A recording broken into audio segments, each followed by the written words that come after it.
अस्सलामुअलैकुम, good morning, सुबह बखैर। उम्मीद है आप सब लोग खैरियत से होंगे, ठीक ठाक होंगे और अपने दिन का, अपनी सुबह का एक अच्छा सा आगाज़ कर चुके होंगे। हम भी आपको खुशामदीद करते हैं सिटी एट 10 में।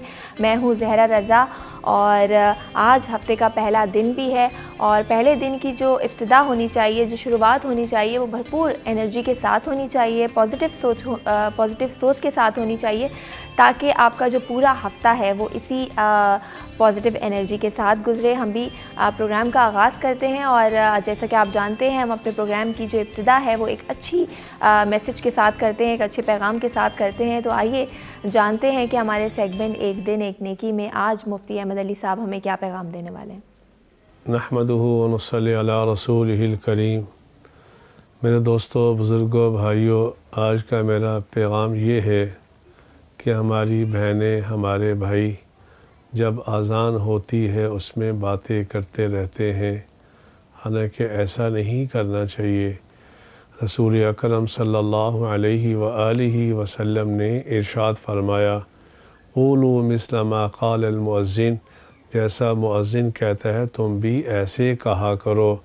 और अल्लाह के नबी सल्लल्लाहु अलैहि व आलिहि वसल्लम ने इरशाद फरमाया, जब आज़ान ख़त्म हो जाए तो मुझ पर दुरूद शरीफ पढ़ा करो, क्योंकि जो मुझ पर एक मरतबा दुरूद शरीफ पढ़ता है अल्लाह उस पर 10 रहमतें नाज़िल फरमाते हैं। और फिर अल्लाह के नबी सल्लल्लाहु अलैहि व आलिहि वसल्लम ने इरशाद फरमाया, फिर वो वसीले वाली दुआ भी पढ़ा करो, अल्लाहुम्मा रब्ब हादिहि दावति ताम्मा वस्सलातिल क़ाइमा इला आखिरिही। हुज़ूर अकरम सल्लल्लाहु अलैहि वसल्लम ने फरमाया, जो ये करता है उसके लिए मेरी शफ़ाअत करना वाजिब हो जाता है। इसी अमल छोटा सा है, हुज़ूर की जिसे शफ़ाअत मिल जाए, रब्बे काबा की कसम, वो दुनिया में भी कामयाब, आखिरत में भी कामयाब। अल्लाह मुझे भी आपको भी इस सुन्नत पर अमल करने की तौफ़ीक़ अता फ़रमाए। आमीन आमीन आमीन आमीन आमीन सुम्मा आमीन। चलते हैं अपनी टॉप स्टोरीज़ की जानिब, जानते हैं कि आज प्रोग्राम के पहले हिस्से में हम किन मौज़ूआत के हवाले से बात करने वाले हैं। रवा माह दूसरी बार पेट्रोलियम मसनूआत की कीमतों में इजाफा, पेट्रोल 3 रुपये 1 पैसा महंगा हो गया। पेट्रोलियम मसनूआत की कीमतें बढ़ने पर आवाम फट पड़े।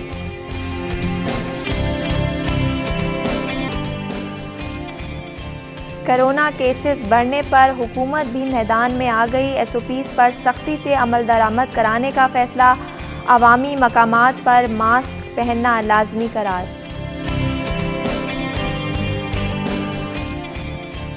टेक्सटाइल सेक्टर के बाद IT सेक्टर की बरामदात में भी नए रिकॉर्ड बढ़ने के इम्कानात बढ़ गए।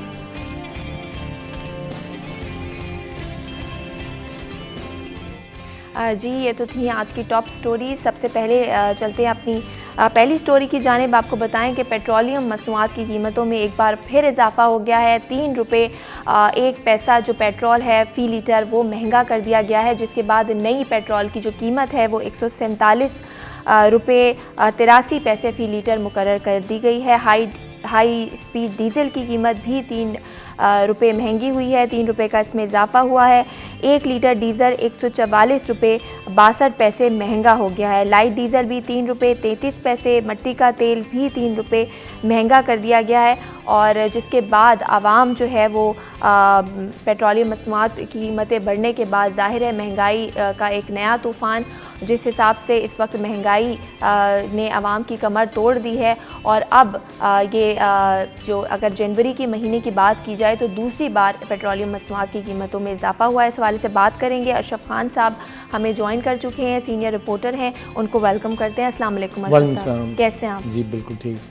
अशरफ साहब, दोबारा जो है पेट्रोलियम की मसनूआत की कीमतें बढ़ गई हैं। नया पेट्रोल की जो फ़ी लीटर कीमत है वो 147 रुपये तक पहुंच गई है। जनवरी के महीने में दूसरी बार ये कीमतें बढ़ रही हैं। क्या कहेंगे ओवरऑल इस वक्त जो महंगाई की सूरत हाल है, आवाम सख्त परेशान है? जी, देखी जाए कि महंगाई की रफ्तार भी तेज़ी से बढ़ रही है और सबसे अहम वजह होती है पेट्रोलियम मसनूआत। देखें तो आपने जो रेट दिया है 147 रुपये 83 पैसे जो है सरकारी नर्ख है, लेकिन पंप पे जाएंगी तो 148 रुपये 20 पैसे का मिल रहा है। वो डीलर्स का जो फ़र्क का मार्जिन है, यानी तारीख में पहली बार फ़ी लीटर पेट्रोल 148 रुपये से भी तजावज़ कर गया है। अब इम्पैक्ट देखें, 1 लीटर पेट्रोल जो 148 रुपये और साथ में कुव्वत ख़रीद ना हो। कुव्वत ख़रीद क्या है कि आप जो चीज़ लेने जा रहे हैं वो सब जो है महंगी हो चुकी हैं। वजूहात क्या है कि गवर्नमेंट जो है टैक्सेस लागू कर रही है, बिजली महंगी कर रही है, गैस महंगी कर रही है, उसका इम्पैक्ट आवाम पे आ रहा है। आप कोई चीज़ भी लें, क्योंकि पेट्रोलियम मसनूआत अगर महंगी होती हैं तो पूरे मुल्क भर में जो ट्रांसपोर्टेशन है वो ट्रक से होती है, तो ट्रक का डीजल भी आपने महंगा कर दिया है।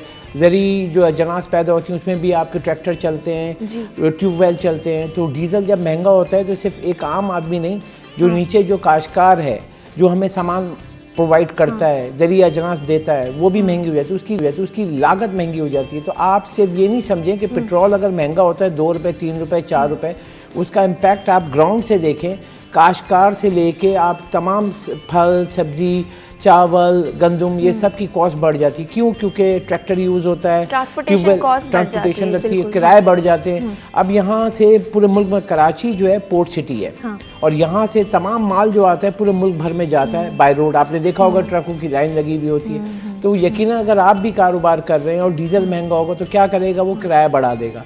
अब मेरा किराया अगर बढ़ता है तो मैं कॉस्ट डालूंगा किस पे? उस प्रोडक्ट पे।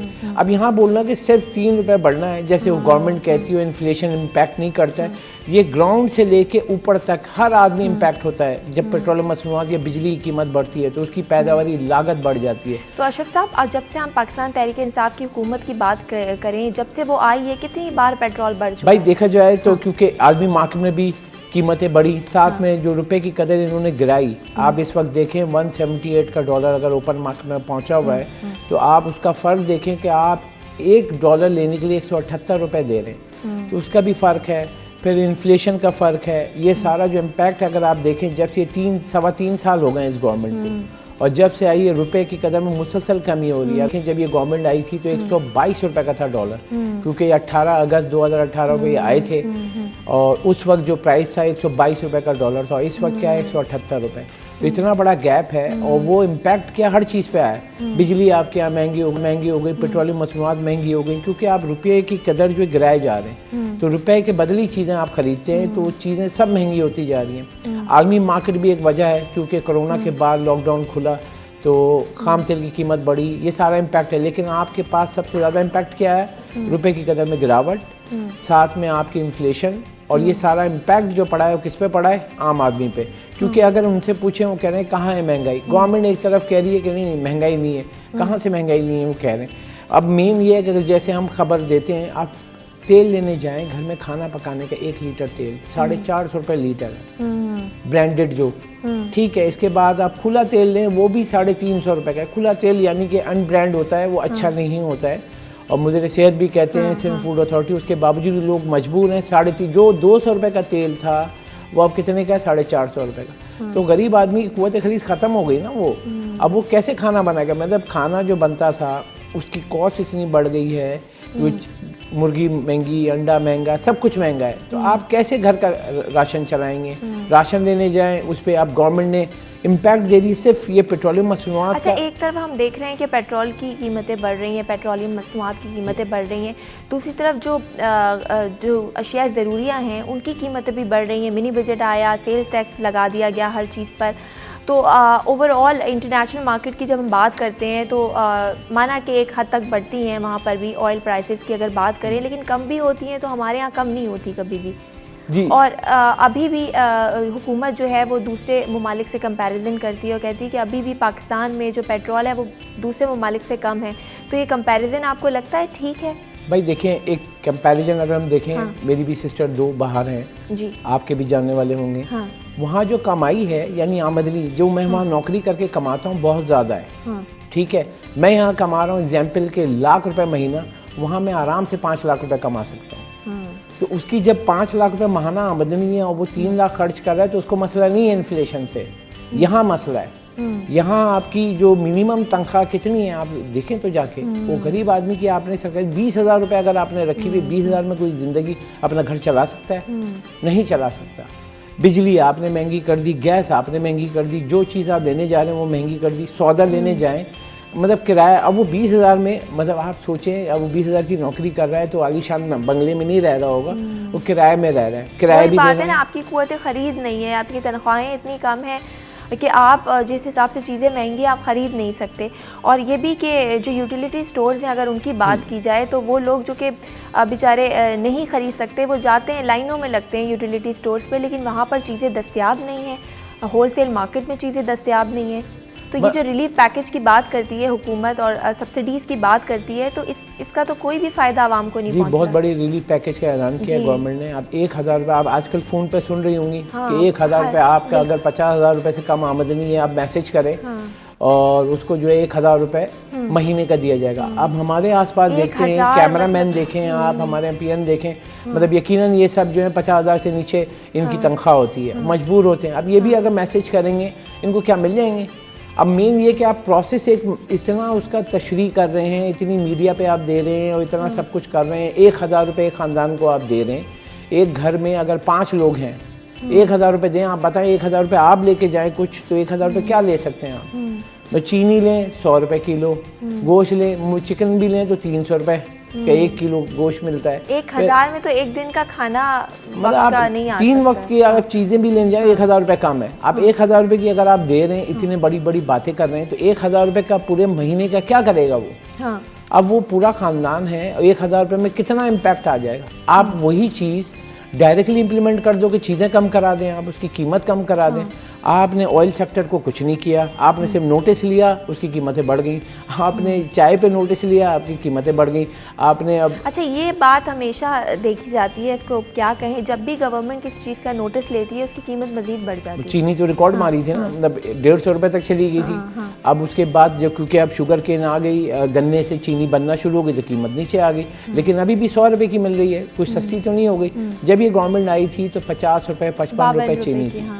अब आप डबल कीमत है। मतलब आप सोचें ना कि आप क्या इकदाम करें, जो पॉलिसी मैटर हैं उसके ऊपर आपको नज़रसानी करनी होगी। आम आदमी इस यहाँ पे गुर्बत की जो लकीर देखें तो 60% लोग जो इस आबादी के, इस मुल्क के 22 करोड़ में से वो गुर्बत की लकीर से नीचे हैं। आपके यहाँ पढ़ाई अगर बात करें तो वो, क्योंकि वो तबका जो है रोज़गार जो यौमिया उजरत वाले बहुत ज़्यादा लोग हैं, वो बेचारा मजबूर होता है कि अपने घर को कैसे, सब कुछ छोड़ छाड़ के कराची, लाहौर, इस्लामाबाद वहाँ नौकरी कर रहे होते हैं घर वालों के लिए, बच्चों के लिए। अब उन बच्चों को ना वो पढ़ा पा रहे हैं, ना कुछ कर पा रहे हैं। 1000 रुपये आप दे रहे हैं और 1000 रुपये में आप मतलब इतनी तशरीह कर रहे हैं। 1000 रुपये से क्या होगा मुझे बताएं। आप दवाइयों की बात करें, मेरे ख्याल है एक वक्त, अगर एक दिन का हम हिसाब लगा लें, 3 वक्त का खाना भी नहीं आता 1000 रुपये में। आप सब्ज़ी लेने जाएँ, आप रोटी लेने जाएं, आप चीनी लेने जाएं, तो इतनी महंगाई है।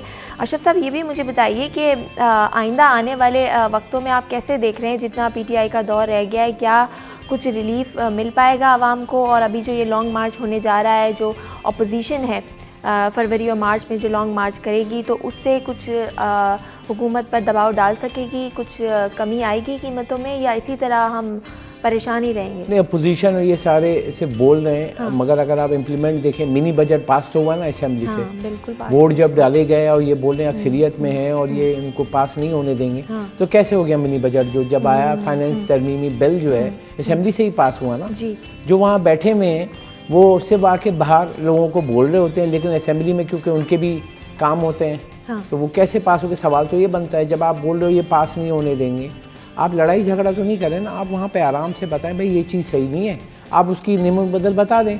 अब जैसे मैं ये कह रहा हूँ ये चीज़ गलत है, तो उसको सही कैसे करेंगे? तो सही करने का आप बताएं, अपोजिशन का ये काम है। अब चीखने फाड़ के फेंकने से क्या होगा?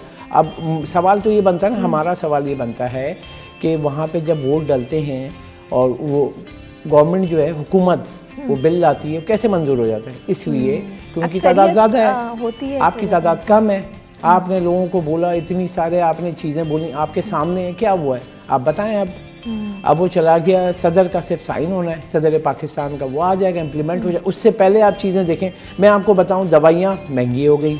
आप जाके बाजार में कोई चीज़ भी लें, सब बोलें FBR भाई हुकूमत ने मिनी बजट ले आए, आप कोई चीज़ भी लें, कोई चीज़ भी जाके लें, आपको सब महंगी मिल रही है, क्योंकि वो इम्प्लीमेंट अभी से कर दिया गया। दवाइयाँ आप हैरान होंगी, मतलब अभी कहीं भी जाएं, कोरोना की जो हम बातें करते हैं, तो अब हर डॉक्टर कहता है पैनाडोल खा लें। पैनाडोल आप यकीन करें 15 रुपये 20 रुपये का पता था, अभी 40 रुपये का नहीं मिल रहा है पैनाडोल।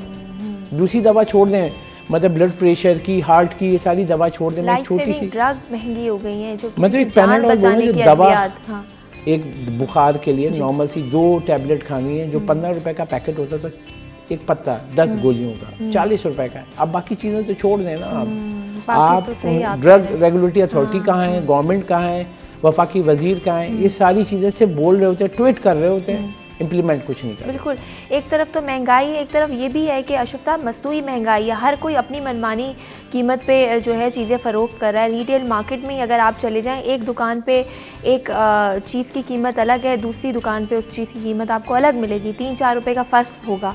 तो कोई मॉनेटरी रेगुलेटरी अथॉरिटी नहीं है, चेक एंड बैलेंस नहीं है, मॉनिटरिंग नहीं है, पता नहीं इस शहर का अल्लाह ही हाफिज़ है। चलते हैं अपनी अगली स्टोरी की जानिब। एक तरफ तो महंगाई से आवाम परेशान है, दूसरी तरफ गैस के बहरान ने भी आवाम का जीना मुश्किल कर दिया है। घरेलू सार्फिन सख्त परेशान है, 22-22 घंटे तक जो है लोड शेडिंग का दौरानिया है। अब तो पता ही नहीं चलता कि गैस किस वक्त आती है।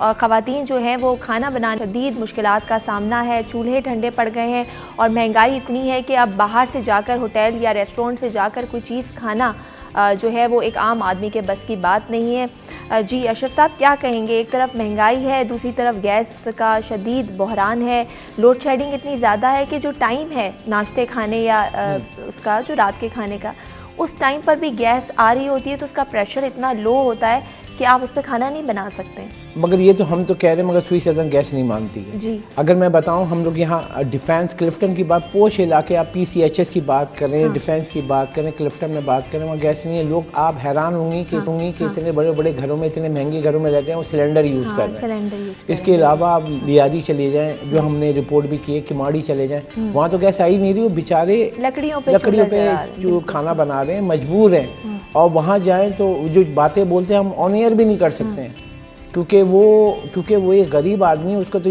घर पे खाना बच्चों को तो खिलाना है। अब वो जो बातें बोल रहे हैं हम डायरेक्टली ऑन एयर भी नहीं कर सकते, इतने वो जले में हैं।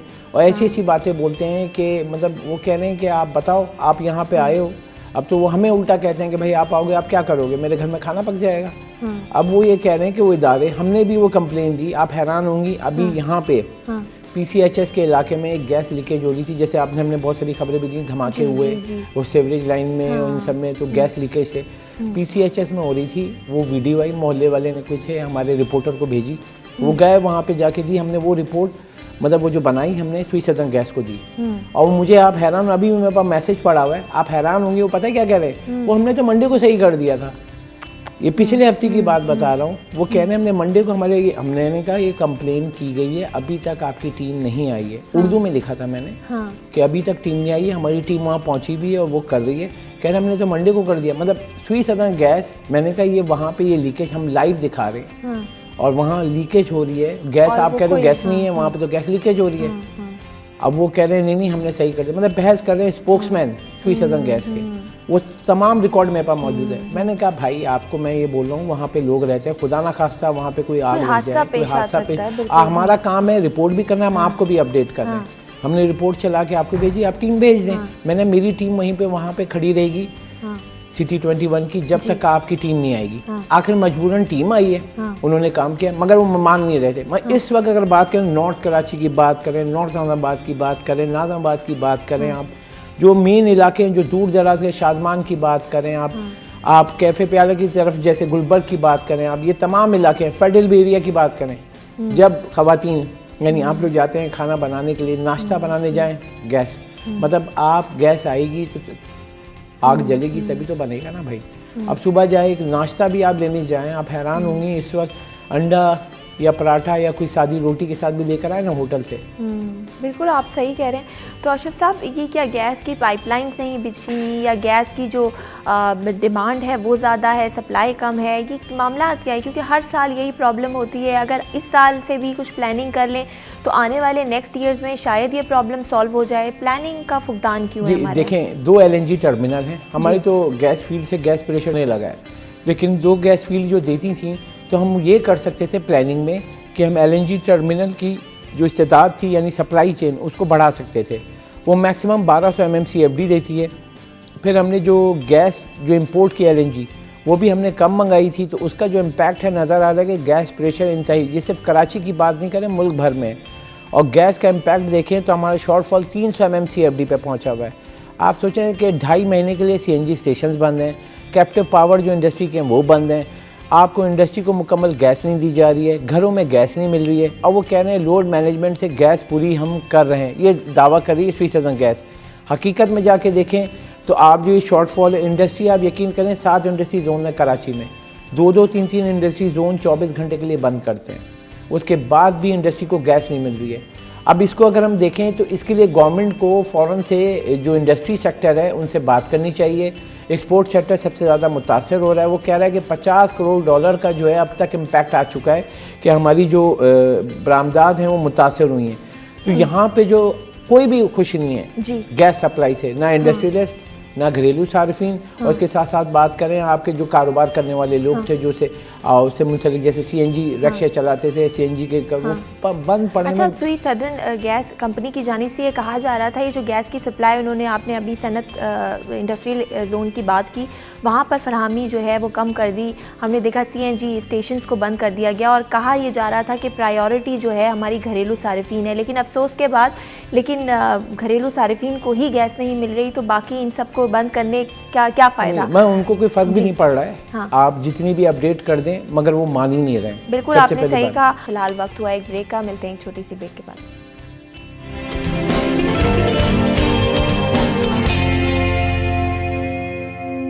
अब चलते हैं अपनी अगली मौजू की जानिब, बात करेंगे टेक्सटाइल सेक्टर के बाद। आपको बताएं कि IT सेक्टर की जो एक्सपोर्ट्स हैं उसमें भी रिकॉर्ड बनाने जा रही है। वफाकी वज़ीर का इंफॉर्मेशन अमीनुल हक का कहना है कि गुज़िश्ता माली साल के मुकाबले में रवा माली साल के इख्तिताम तक IT की बरामदात में भी 70% रिकॉर्ड इजाफे का इम्कान है। इस हवाले से बात करते हैं कि IT सेक्टर जो है वो किसी भी मुल्क की मईशत में बहुत ज़्यादा अहमियत रखता है।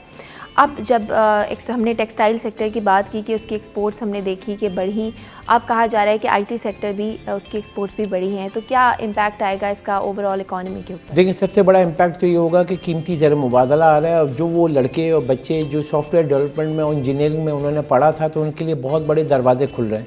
एक टाइम था कि पाकिस्तान से सॉफ्टवेयर डेवलपमेंट पे काम नहीं हो रहा था, लेकिन पिछले इस गवर्नमेंट की बात करें, बहुत फोकस किया, उनको पैसे भी दिए गए, आसान कर्जे भी दिए गए।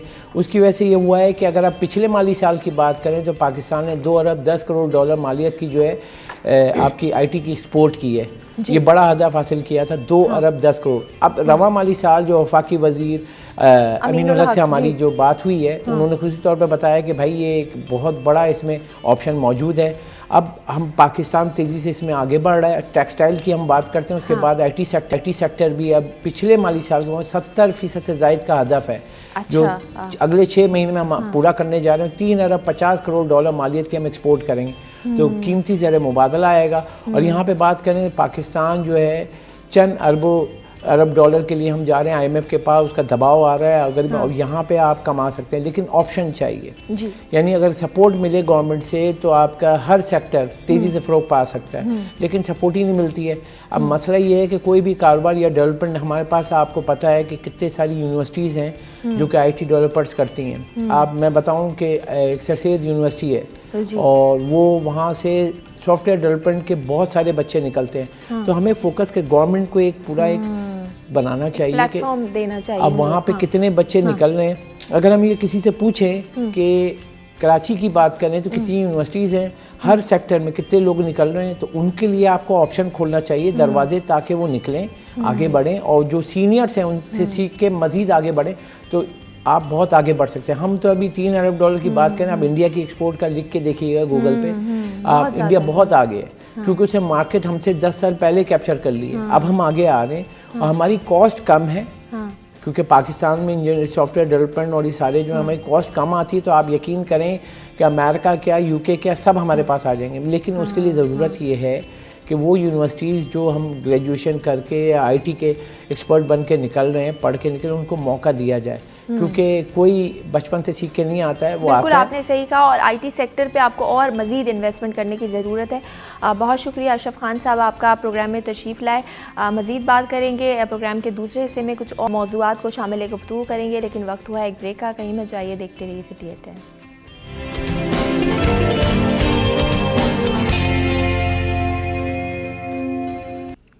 Welcome back. आप देख रहे हैं सिटी एट 10 और चलते हैं अपने अगले मौजू की जानिब।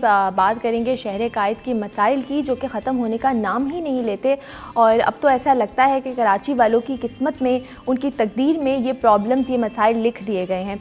पाकिस्तान का सबसे बड़ा शहर है कराची, मुल्क को सबसे ज़्यादा वसाइल फराहम करता है ये शहर, सबसे ज़्यादा रेवेन्यू देता है, लेकिन उसके बावजूद सबसे ज़्यादा मसाइल का शिकार भी यही शहर है। पाकिस्तान पीपल्स पार्टी PTI और MQM शहर कायद की स्टेक होल्डर होने की दावेदार तो हैं, लेकिन इंतज़ामी एतबार से इस शहर का कोई पुरसाने हाल नहीं है। कौमी और सूबाई असम्बली की बात करें तो कराची की सबसे ज़्यादा नुमाइंदगी पाकिस्तान तहरीक इंसाफ के पास है, लेकिन उनके जो मुंतखब नुमाइंदे हैं उनको भी इख्तियारात ना होने का शिकवा है। गुज़िश्ता बल्दियाती हुकूमत MQM के पास थी, लेकिन उनके जो मेयर थे उनका भी यही कहना था, उनका भी यही रोना था कि उनके पास इख्तियारात नहीं है, फ़ंड्स नहीं है। पाकिस्तान पीपल्स पार्टी की बात की जाए तो वो भी उनको भी कड़ी तनकीद का निशाना बनाया जाता है कि 13 सालों से सिंध में इनकी हुकूमत है, लेकिन इसके बावजूद कराची वालों को मुकम्मल तौर पर पाकिस्तान पीपल्स पार्टी ओन नहीं करती, कराची में डिलीवर नहीं करती, जिसकी वजह से जो मसाइल हैं वो हल होने का नाम ही नहीं लेते। आखिर इनका हल किसके पास है, इस हवाले से हम बात करेंगे।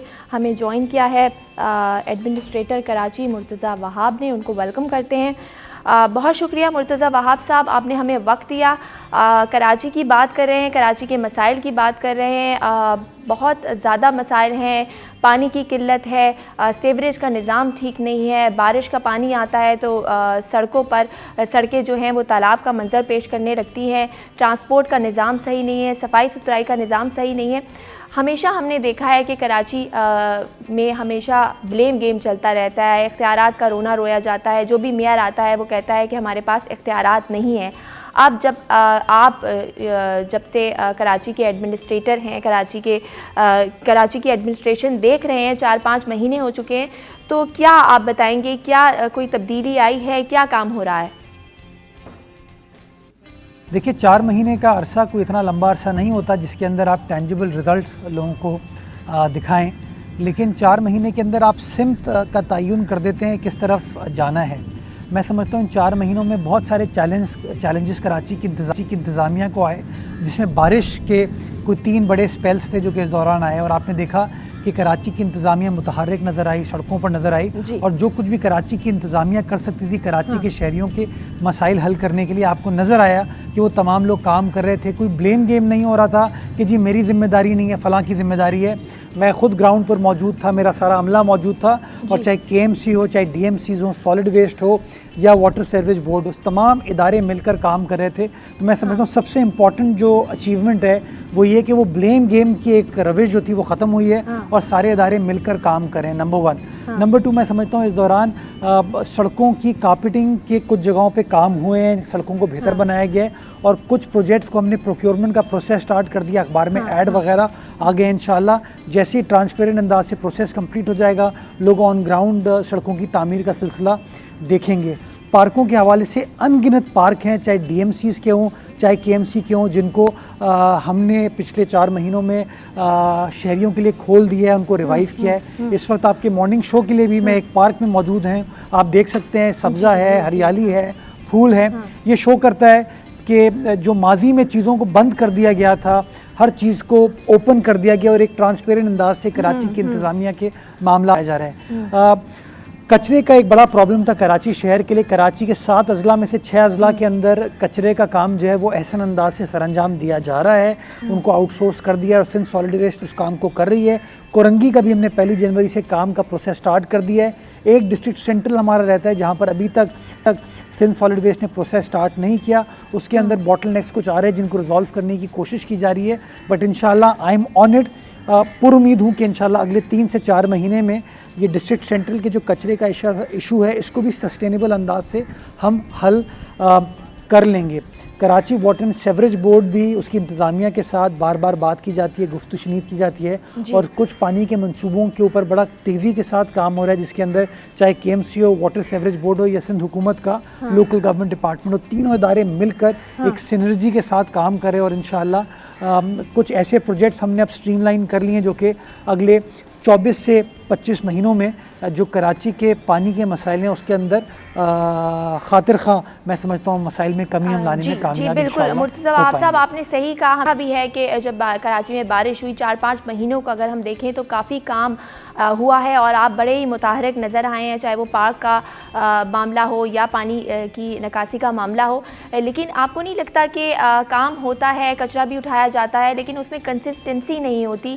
पुराने अगर मेयर की बात की जाए तो खैर वो तो इसी का रोना रोते रहते थे कि उनके पास इख्तियारात नहीं थे, फंड्स नहीं थे, लेकिन अब जबकि आप काम कर रहे हैं तो क्या इसी कंसिस्टेंसी के साथ ये काम होता रहेगा? आगे कराची शहर की जो सूरत हाल है वो तब्दील होगी, आवाम को कोई फ़ायदा पहुँचेगा इसका?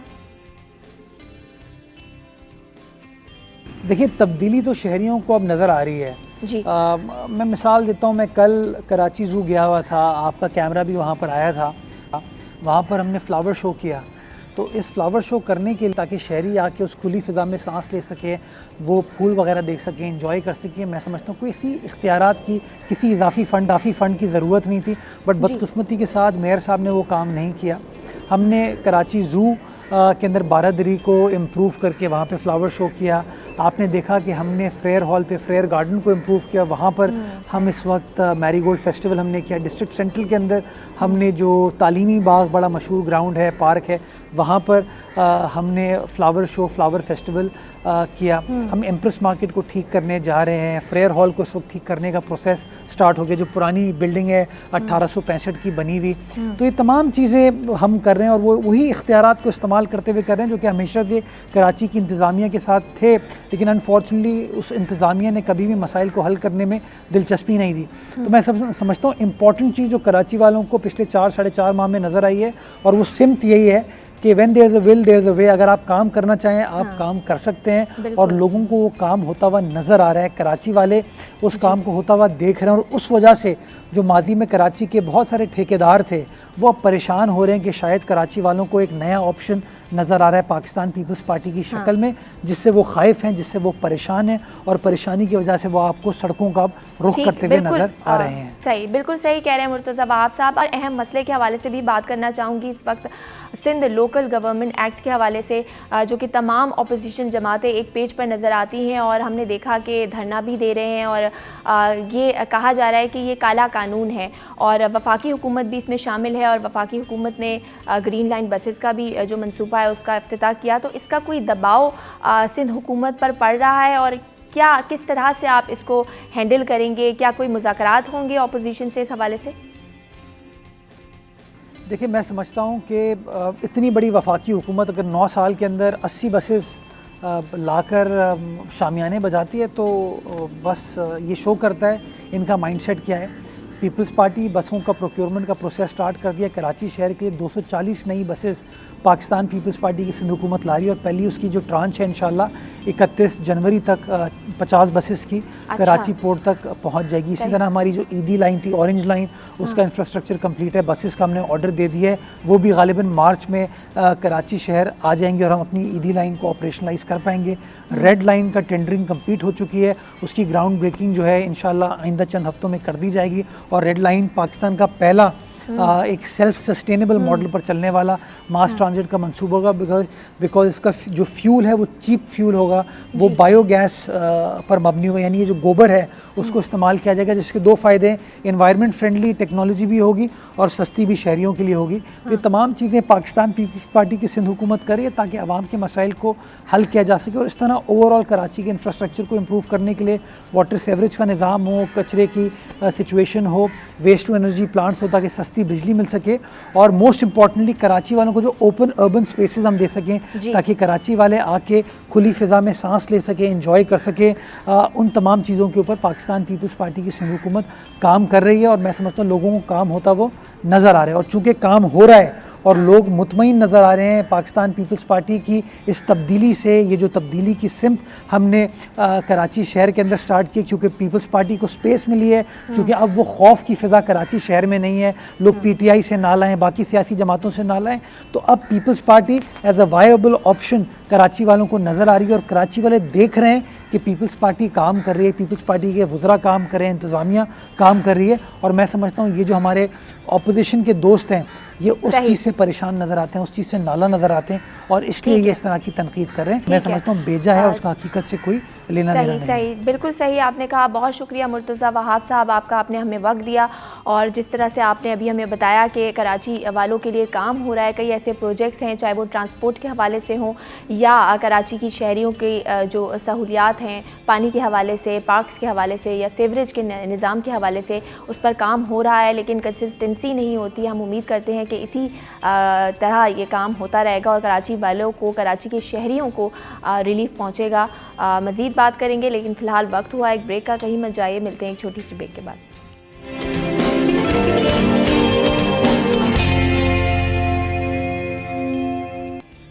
जी वेलकम बैक। एक ब्रेक के बाद आपको फिर से खुशामदीद कहते हैं सिटी एट 10 में। मैं हूं ज़हरा रज़ा और आप बात करेंगे कोरोना वायरस की मौजूदा सूरत हाल के हवाले से। कराची में इस वक्त जो ओमिक्रॉन वेरिएंट है उसका फैलाव बहुत ज़्यादा तेज़ हो चुका है और कराची में इसकी जो मुस्बत केसेस की शरह है वो 30% तक जा पहुंची है। हमने देखा कि जनवरी के स्टार्टिंग में अगर बात की जाए तो ये शरह 2% थी, फिर आगे बढ़कर 10% हुई, फिर 15% और फिर इसी तरह बढ़ते बढ़ते 30% तक चली गई। कल ये शरह 40% थी लेकिन आज इसमें कुछ कमी वाक़ हुई है। जिस हिसाब से कोरोना के केसेस बढ़ रहे हैं बहुत ज़्यादा एहतियात की ज़रूरत है और इस हवाले से बात करते हैं। हमें ज्वाइन किया है डॉक्टर कैसर सज्जाद ने जो कि सेक्रेटरी जनरल हैं पाकिस्तान मेडिकल एसोसिएशन के। अस्सलाम वालेकुम डॉक्टर कैसर। जी वालेकुम अस्सलाम, बहुत शुक्रिया आपका। सर बहुत शुक्रिया आपने हमें वक्त दिया। सर बताइएगा कि इस वक्त कराची में तो सूरत हाल बहुत ज़्यादा ख़राब होती जा रही है और जो इसका जो ओमिक्रॉन वेरिएंट है कहा जा रहा है इसका फैलाव बहुत ज़्यादा तेज़ है अगर हम कंपैरिजन करें जो पुराने वेरिएंट्स थे। बिस्मिल्लाहिर्रहमानिर्रहीम, बहुत शुक्रिया आपका। बिल्कुल ऐसे ही है, जितने भी वेरिएंट आए थे उनमें से सबसे खतरनाक डेल्टा वेरिएंट था जो कि हमारे पास चौथी लहर में मौजूद था और वो अभी तक डेल्टा वेरिएंट मौजूद है, उसके कुछ परसेंटेज मौजूद है।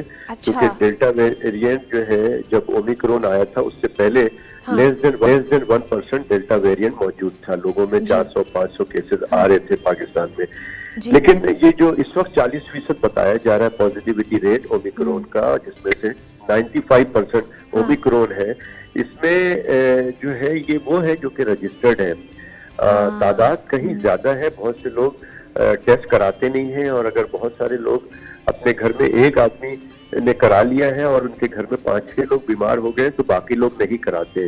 तो आप ये समझ लें कि ये बहुत अलार्मिंग है कि 40% तो वो रिकॉर्डेड है जो रजिस्टर्ड है, जो कि NCOC बता रहे हैं, लेकिन इससे ज्यादा केसेस हैं। तो ये एक खतरनाक है और मैं समझता हूँ अगले हफ्ते में 2 हफ्ते के अंदर इसमें बहुत तेजी से इजाफा होगा मजीद। और डर इस बात का है कि खुदा न खास्ता ये ओमिक्रॉन अगर बिगड़ गया जैसे डेल्टा वेरिएंट इंडिया में बिगड़ गया था, तो आप लोगों ने देखा कि इंडिया में कितनी तबाही आई थी। खुदा न खास्ता ओमिक्रॉन ये बिगड़ गया यहाँ पर और फिर लोगों को हॉस्पिटलाइज करना पड़ गया, जो कि अभी ज्यादा केसेस हॉस्पिटलाइजेशन के नहीं है। अगर लोगों को हॉस्पिटलाइज करना पड़ गया तो फिर हॉस्पिटल पे वैसे ही बर्डन पड़ेगा और फिर बहुत सारी प्रॉब्लम्स होंगी। सही, लेकिन डॉक्टर कैसर ये भी कहा जा रहा है, जितने भी माहिरीन हैं, एक्सपर्ट्स हैं, वो कह रहे हैं इसका फैलाव तो बहुत ज़्यादा तेज़ है लेकिन ये इतना ज़्यादा अफेक्ट नहीं कर रहा लोगों को, ख़ास तौर पे लोगों के लंग्स को। जैसे हमने पहले देखा कि अलामात जो थी वो ज़्यादातर ये थी कि नज़ला बुखार, जिसमें दर्द के साथ जो सेंस ऑफ टेस्ट था या स्मेल था वो चला जाता था, चखने और सूंघने की सलाहियत। तो अब जो केसेस आ रहे हैं उनमें ये अलामात नहीं हैं, ये बात सही है? बिल्कुल दुरुस्त है। इसमें जो हम पिछले वेरिएंट्स में कहते थे कि आपको जैसे ही सांस में कोई तकलीफ हो तो फौरी तौर पे हॉस्पिटल चले जाएं, तो वो सांस का इसमें लंग इन्वॉल्वमेंट नहीं है, ये बात दुरुस्त है। लेकिन मैं ये कह रहा हूँ कि अभी तो सिर्फ बुखार होता है, 101, 102 बुखार होता है, उतर जाता है, फिर चढ़ जाता है, जिसमें इस तरह के शदीद दर्द होता है कि मैं बार बार लोगों की कॉल्स अटेंड करता हूँ कि डॉक्टर साहब कोई और दवा दे दे, बहुत दर्द हो रहा है। तो ये तकलीफ दे मामला होता है, लेकिन ये जरूर है कि इसमें हम हॉस्पिटलाइज नहीं करते हैं। तो अभी तो मैं ये कह रहा हूँ कि ये चीज है, इसीलिए मैं कह रहा हूँ कि खुदा न खास्ता इसमें कोई दूसरे सिम्टम, अच्छा जब ये 11 नवंबर को 11 नवंबर को डॉक्टर एंजेली कुर्सी जो कि साउथ अफ्रीकन मेडिकल एसोसिएशन की चेयरपर्सन भी है और बहुत मशहूर और सीनियर जनरल प्रैक्टिशनर है, जीपी है, फैमिली फिजिशियन है, उन्होंने ये डिटेक्ट किया था, उनसे मेरी बात होती रहती है। उन्होंने कहा था कि जो पहला सिम्टम आया था शुरू में, और वो ये था कि लोग आते थे कि आई एम टायर्ड, मैं थका हुआ हूँ, बिल्कुल गिरे जा रहे थे, बैठा नहीं जा रहा था। तो उसकी वजह ये थी कि उसके पल्स रेट बहुत ज्यादा था, यानी कि दिल की धड़कन बहुत ज्यादा थी। जब किसी की दिल की धड़कन ज्यादा होगी तो ये डेंजरस सिम्टम है और इसमें इंतकाल भी हो सकता है। तो मेरा पॉइंट यही है कि अभी तो बहुत तेजी से फैल रहा है, लेकिन सिम्टम जो है, अलामात जो है वो परेशान को नहीं है। लेकिन खुदा न खास्ता आगे चल के अगर ये हार्ट रेट बढ़ जाता है या ये दिल के ऊपर असर करता है या हार्ट के ऊपर असर करना शुरू कर देता है, फिर क्या करेंगे? तो उसको तो फिर हॉस्पिटल ही भागना पड़ेगा। और इस वक्त आपके नॉलेज में बता दूं कि बहुत सारे डॉक्टर्स और पैरामेडिक्स इस वक्त बीमार होके अपने घरों में बैठे हैं। खुदा न खास्ता हॉस्पिटल में लोगों को जाना पड़ेगा, डॉक्टर्स नहीं मिलेंगे। इस वक्त डॉक्टर्स बीमार पड़ गए हैं बहुत सारे ओमिक्रॉन में मुब्तला होके। तो लिहाजा बॉटम लाइन यही है कि लोगों को चाहिए कि खामखा हुजूम में ना जाए, तकरीबात में ना जाए, इज्तनाब करें, घर पे बैठे अभी कुछ अरसे के लिए, ताकि ये बीमारी आप में किसी को ना लगे। और हुकूमत की जिम्मेदारी है कि जी खामखा घर से लोगों को ना बुलाए कि ये फेस्टिवल और ये मेला और ये सब चीजें जो कराची ईद के नाम से हो रहा है या एनुअल फेस्टिवल हो रहा है, ये सारी चीजें बड़ी खतरनाक है। बिल्कुल आपने सही कहा डॉक्टर कैसर। और मुझे ये भी बताइए कि कहा जा रहा है कि जितने भी मरीज में जो कोरोना वायरस की तशखीस हो रही है 95% वो ओमिक्रॉन वेरिएंट है, और आपने अभी कहा कि डेल्टा वेरिएंट की प्रेजेंस भी है। तो क्या कोई ऐसा टेस्ट है या PCR टेस्ट जो आम लेबॉर्ट्रीज में होते हैं, उसमें ये वेरिएंट को आइडेंटिफाई कर लिया जाता है उस टेस्ट में? जी, ये बहुत इंपॉर्टेंट सवाल है आपका। और ये जीनोम सीक्वेंसिस जो है ये किया जाता है, अलग से एक टेस्ट होता है जिसमें वेरिएंट का पता लगाया जाता है, जो कि हर जगह पे नहीं होता है। यही एक मसला है, लेकिन प्राइवेटली कुछ लोग कर रहे हैं। सरकार जो है वो आगा खान में होती है और वहाँ इस्लामाबाद में होता है। लेकिन एक आपकी बात से एक चीज और मुझे याद आई है कि खुदा न खास्ता अगर ये ओमिक्रॉन जो कि 95% अभी बताया जा रहा है और 5% डेफिनेटली डेल्टा वेरिएंट है, अगर ये ओमिक्रॉन डेल्टा वेरिएंट के साथ मिलके अगर कोई नया वेरिएंट पाकिस्तान में बना लेता है तो भी एक बहुत बड़ा प्रॉब्लम हो सकता है, क्योंकि डेल्टा वेरिएंट तो लीथल था और वो बहुत नुकसान पहुंचाता था। तो खुदा न खास्ता ये चीजें होती है। तो हमें चाहिए यही कि हम एहतियात करें, और इसका जो वही है कि जो बेसिक और बॉटम लाइन जो वो यही है कि आपको एहतियात करना है, SOPs पे सख्ती से अमल करना है, एहतियात करें। और हुकूमत की सबसे ज्यादा जिम्मेदारी है कि SOPs पे सख्ती से अमल कराएं। शादी ब्याह के अंदर जो है वो SOPs को सख्ती से अमल कराने के साथ साथ लोगों की लिमिटेशन भी करें। अभी तो 1000 से ज्यादा लोग शादी में आ रहे हैं, जा रहे हैं, और वहाँ कोई मास्क नहीं लगाता, तो सब गले भी मिल रहे हैं। तो ये गले मिलना, हाथ मिलाना और मास्क नहीं लगाना, ये बहुत खतरनाक है, बहुत तेजी से एक दूसरे में फैल रहा है ये। तो हुकूमत की जिम्मेदारी है कि कुछ न कुछ फाइन करे, कुछ न कुछ सजाएं तजवीज करे, ताकि लोगों में एक खौफ हो कि जी हमारी दुकान बंद हो जाएगा, हमारा शादी हॉल बंद हो जाएगा, या दफ्तर बंद हो जाएगा, या तालीमी इदारे बंद हो जाएंगे। तो इस तरह से अभी लॉकडाउन की बात नहीं है, अभी हम कह रहे हैं कि इसको कंट्रोल, सख्ती से कंट्रोल किया जाए, SOPs को फॉलो कराया जाए। और जी बिल्कुल। और इस हवाले से डॉक्टर कैसर आज कुछ हिदायत भी जारी की गई हैं और आज ये फैसला भी किया जाएगा कि स्कूल्स को बंद किया जाए या खुला रखा जाए। ये भी मुझे बताइए डॉक्टर कैसर कि कहा जा रहा है कि ये जो ओमिक्रॉन वेरिएंट है इसमें बच्चों में भी इसकी तस्दीक हुई है। तो पुराने जितने हमने वेरिएंट देखे तो बच्चों को यूजली वो इतने अफेक्ट नहीं कर रहे थे, और अब ये जो ओमिक्रॉन है वो बच्चों को भी अफेक्ट कर रहा है। बिल्कुल कर रहा है जी, नौजवानों को और बच्चों को खास करके ये बहुत तेजी से लगता है। पहले यही था कि नौजवान हमारे जो है वो उनकी इम्यूनिटी बड़ी स्ट्रांग होती है, तो वो कम कर रहा था। लेकिन ओमिक्रॉन जो है वो नौजवानों को, खवातीन को, बच्चों को, सबको वो कर रहा है। देखा ये जा रहा है कि जो ज्यादा उम्र के लोग हैं शायद उनको इतना नहीं कर रहा है जितना कि नौजवानों को, बच्चों को, औरतों को ये कर रहा है। लेकिन फिर वही बात है कि सबको ये बात समझनी पड़ेगी कि कोरोना एक हकीकत है और ये एक वायरस है। इससे बचाव के जो तरीके बताए जा रहे हैं उस पर अमल करना है तो आप बच सकते हैं। और अच्छी ग़िज़ा का इस्तेमाल करें, अपनी इम्यूनिटी बढ़ाएं, जिनकी क़ुव्वत मदाफ़ियत बढ़ी रहेगी वो इस वायरस से बचे रहेंगे। और अगर बीमार भी हो गए तो नींद पूरी करें, कम से कम 7 से 8 घंटा, और 8-9 घंटे रात को सोएं। ड्राई फ्रूट्स, फ्रेश फ्रूट्स, अंडा, मछली, मुर्गी और घर की जो बनी हुई चीजें होती हैं उसका इस्तेमाल करें तो मैं समझता हूँ कि क़ुव्वत मदाफ़ियत बढ़ जाएगी और ये वायरस ज्यादा तंग नहीं करेगा। ठीक है, बहुत बहुत शुक्रिया डॉक्टर केसर सज्जाद हमारे साथ मौजूद ने बताया। और यही हमारी भी अपील है आवाम से, एक तो कि बहुत ज़्यादा एहतियात करें, मास्क पहनें, दूसरा वो उन चीज़ों का इस्तेमाल करें अपनी डाइट में जो कि आपकी इम्यूनिटी को बूस्ट करती हैं। आप हेल्दी डाइट लें, प्रॉपर नींद लें, एक्सरसाइज करें, ताकि अगर खुदा ना खास्ता अगर आपको ये वायरस लगता है तो आपको इतना असर ना हो। मज़ीद बात करेंगे लेकिन वक्त हुआ एक ब्रेक का, कहीं मत जाइए, देखते रहिए सिटी 10।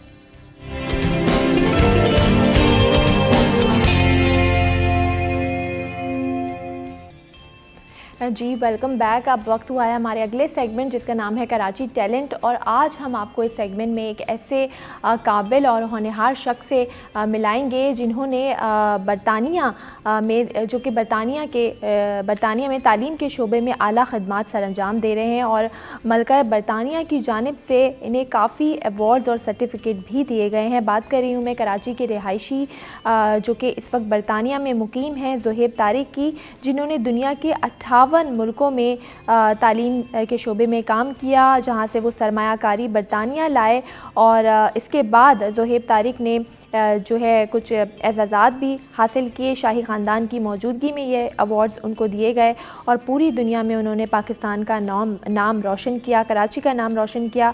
और कैम्ब्रिज बोर्ड की तरह वो भी एक नया बोर्ड जो है वो ला रहे हैं जिसे बरतानिया, UAE, ऑस्ट्रेलिया और कनाडा में तस्लीम किया जा रहा है।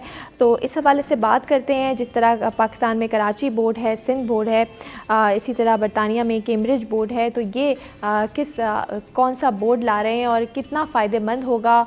और जो अभी हमने देखा कि दूसरे ममालिक में भी इसको तस्लीम किया जा रहा है, पाकिस्तान में क्या मामलात हैं, इस हवाले से बात करते हैं। हमें ज्वाइन किया है ज़ोहेब तारिक ने जो कि एजुकेशनिस्ट हैं। अस्सलाम वालेकुम ज़ोहेब।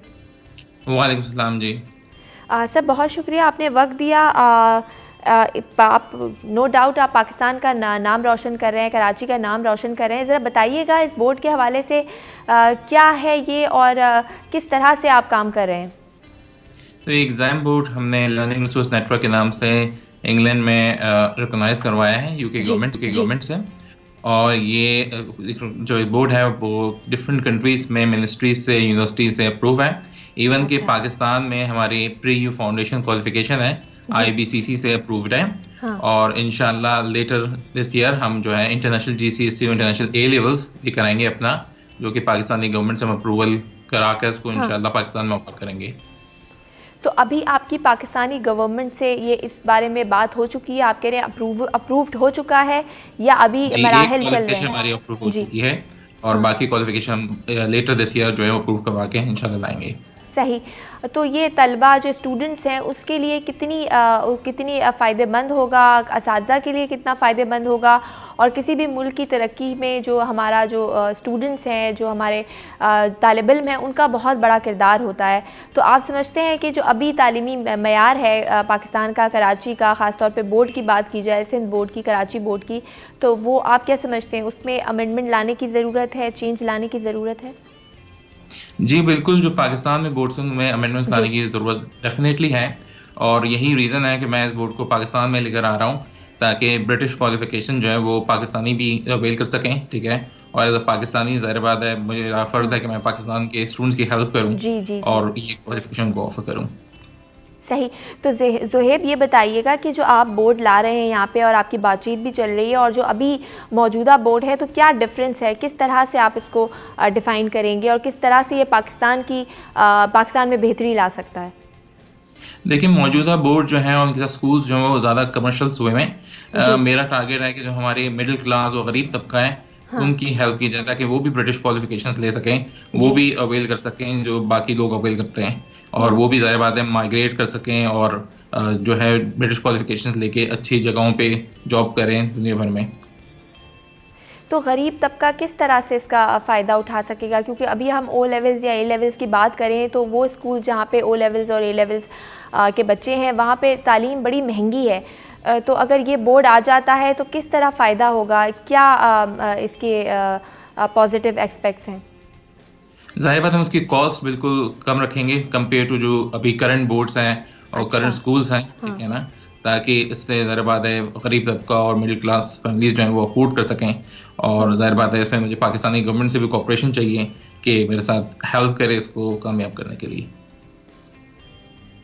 सही। तो ज़ुहैब साहब, ये आइडिया आपके पास कैसे आया कि आप एक नया तालीमी बोर्ड बनाने जा रहे हैं और कई मुल्कों में आपने इस हवाले से आपकी जो काविशें आपने रब्ता किया, इस हवाले से आपको एजाज़ात से भी नवाजा गया, तो कब यह आइडिया आया? मतलब क्या ऐसी चीज़ थी जिसने आपको इंस्पायर किया ये करने के लिए? मैं खुद 2008 में 9 में जो है वो एक एग्ज़ाम बोर्ड के लिए यहाँ पे काम कर रहा था और उसी से मुझे आइडिया आया कि मैं काम कर रहा हूँ, मैं खुद क्यों बनाऊँ एग्ज़ाम बोर्ड। तो 2011 में मैंने एग्ज़ाम बोर्ड बनाया, जो कि अब 11 साल हो गया मुझे इस बोर्ड को रन करते हुए। और ज़ाहिर बात है दुनिया भर में अप्रूवल के बाद अब मैं पाकिस्तान में आया हूँ ताकि इस्टेब्लिश होके इस बोर्ड को पाकिस्तान में लेकर आएँ। सही। तो ज़ुहैब साहब, आपको इस हवाले से कई एजाज़ात और अवार्ड से भी नवाजा गया और शाही ख़ानदान की मौजूदगी में आपने ये जो अवार्ड्स हैं या एजाज़ात हैं वो वसूल किए और आप पाकिस्तान को रिप्रेजेंट कर रहे थे, तो क्या कितनी अप्रिसिएशन मिली, क्या जज्बात थे आपके? जी, मुझे क्वींस अवार्ड फॉर एंटरप्राइज मिला है इंटरनेशनल ट्रेड में जी। और शाही खानदान के साथ मिला है, उनसे मुलाकात भी हुई मेरी और बातचीत भी हुई है। पाकिस्तान से गवर्नमेंट साइड से कोई मुझे अप्रिशिएशन नहीं मिली, ठीक है। जाहिर बात है आप लोगों का शुक्रिया मीडिया चैनल्स का जिन्होंने सपोर्ट किया है, ठीक है, और जाहिर बात है फैमिलीज ने और पार्टनर्स ने मुझे सपोर्ट किया है वर्ल्ड वाइड, ठीक है ना। तो पाकिस्तानी गवर्नमेंट से कोई अप्रिशिएशन नहीं मिली। बिल्कुल, बहुत अफसोस की बात है और जब आप पाकिस्तान का नाम रोशन करते हैं तो मिलनी चाहिए एप्रिसिएशन। हमारा मकसद भी यही है प्रोग्राम का कि हम अवेयरनेस जो है वो प्रोवाइड कर सकें। अच्छा, ये बताइए ज़ुहैब कि आपने बाकी जो ममालिक हैं उसमें भी जब वहाँ काम किया तो वहाँ पर कैसा रहा? वहाँ से कितनी एप्रिसिएशन मिली? वहाँ से मुझे बहुत अप्रिसिएशन मिली। फॉर एग्जांपल यूएई हो गया, सऊदी अरेबिया हो गया, मलेशिया हो गया। मैं मलेशियन गवर्नमेंट के साथ काम कर रहा हूँ, तो वहाँ से मुझे बहुत अप्रिशिएट किया गया कि जो काम किया है मैंने, और वो बहुत खुश हैं चीज़ों से। ठीक है, बहुत शुक्रिया ज़ुहैब तारिक साहब आपका, आपने हमें वक्त दिया और हम दुआ गो हैं। उम्मीद करते हैं कि आप इसी तरह से काम करते रहें और पाकिस्तान में भी अगर ये अच्छा है तो इसका पाकिस्तान में भी इसको इम्प्लीमेंट किया जाए ताकि जो पाकिस्तान का जो फ्यूचर है वो ब्राइट हो सके। प्रोग्राम का वक्त भी अपने अख्ताम को पहुंचता है। कल फिर मुलाकात होगी कुछ नए मौज़ूआत के साथ। तब तक अपना और अपनी सेहत का बहुत ख्याल रखिएगा। टेक केयर, अल्लाह हाफ़िज़।